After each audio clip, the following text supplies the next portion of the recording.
7, northwest England. 17th of October, attack plus 19 years. The dream never changes. A moonless, starless night without end. The road she walks is black, bordered with round white pebbles or nubs of polished bone. She can't tell which, but are the only white in the darkness, marking her way through the night. She's tired, ragged. A long black coat flaps around her. There's a gun in her hand. That's all she has, a gun and a long coat. Then she sees another darkness, black against the black, up ahead, a city, the city. Great broken towers, tenements and ruins swept by bitter rain, lit by flickers of cold light somewhere in their depths. She walks and walks, but the city never gets any closer. She knows that death awaits her there, but still she carries on. Because she realizes she has more than a gun and a long coat. After all, she has fury, she has vengeance, she has vision. And, of course, she's already dead. And with that knowledge, her back grows straight. All fear leaves her, and she walks on towards the city gladly, prepared, gun in hand, relieved, released, and something dark is sweeping in towards her, down the black road. She raises her gun, and she grunts awake, rolls out of her blankets across a bare concrete floor. Helen! She spins, grabs for her gun, aims. A man sits in the corner, a little girl on his knee. Their skin is dry and flaky, cracked like droughted earth. Their eyes glisten blackish red like clotting blood. At first, Frank doesn't speak. Not till she's lowered the gun. Which he does, because, of course, you can't kill the dead. Hello, Helen, he says. Found you at last. She doesn't answer. Cat's got your tongue, Helen? Nothing to say to Belinda or me? He tickles the child and she giggles, a high, thin, terrible sound. Or have you forgotten how to speak? Could be that. Do you know how long it's been? He wants an answer. She can't give one, not in words. Isn't even sure she can remember how to anymore, so she shakes her head. 4 years, Helen, Frank says. 4 years you've been running. Haven't stopped. Lived like an animal because that's what you wanted. No thought, just run. Find food, water, shelter. Shit, piss, then run again. Anything, so as not to think or remember. Anything, so as not to see us. Mummy, says Belinda, holding out a withered hand. Helen almost reaches out to her, but then sees the smile on the girl's face. It's thin, unloving, and hungry. She snatches back her hand. She can't find words. Can't look at them, can't look away. She realizes she's crying, all the tears she ran from falling on her like a great drowning flood. Crying won't help, says Frank. You lived, we died.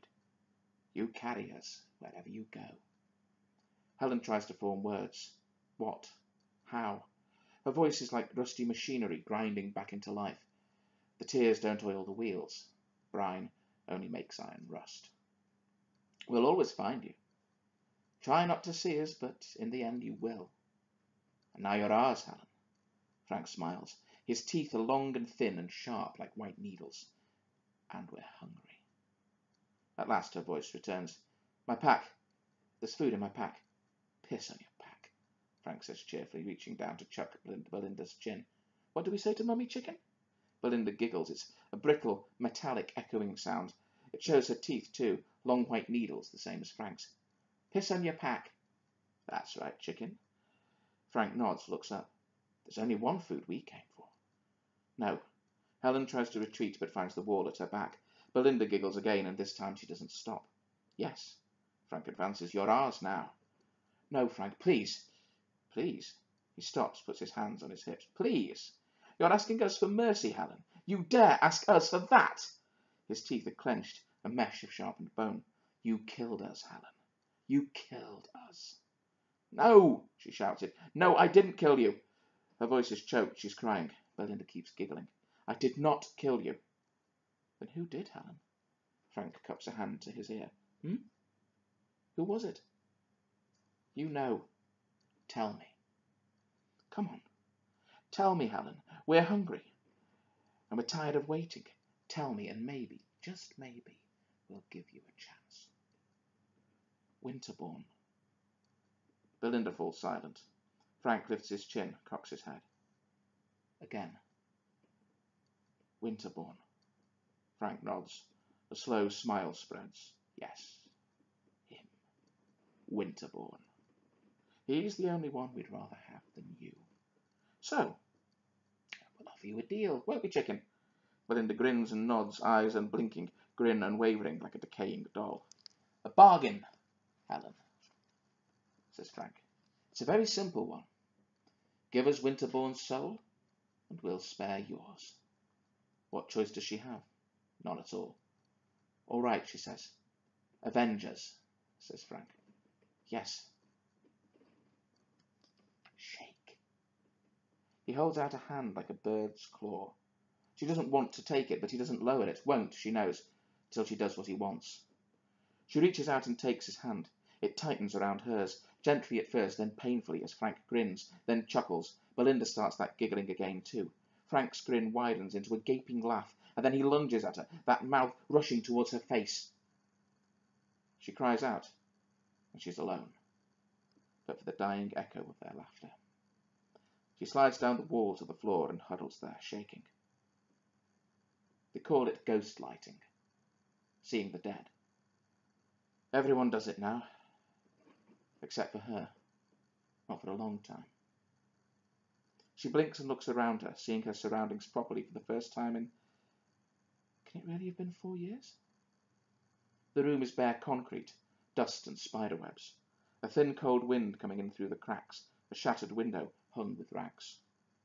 She stands, goes to the window, looks outside. An industrial estate this was, 19 years ago, before the war. Most of the roofs have fallen in. Wind-blown dust and rain-washed silt have clogged streets, now thick with brittle scrawny grass and barbed wire brambles. Beyond, the terraced streets that stood nearby are almost covered over and lost beneath the poisoned but reclaiming earth. Cold wind keens across the desolation. We'll always find you. She closes her eyes, puts her forehead to the pitted concrete. You know what you have to do. She nods slowly to herself. She steps away from the wall, packs a few things, checks her gun is loaded, and then, its comforting weight in her hand, she sets off to search for the black.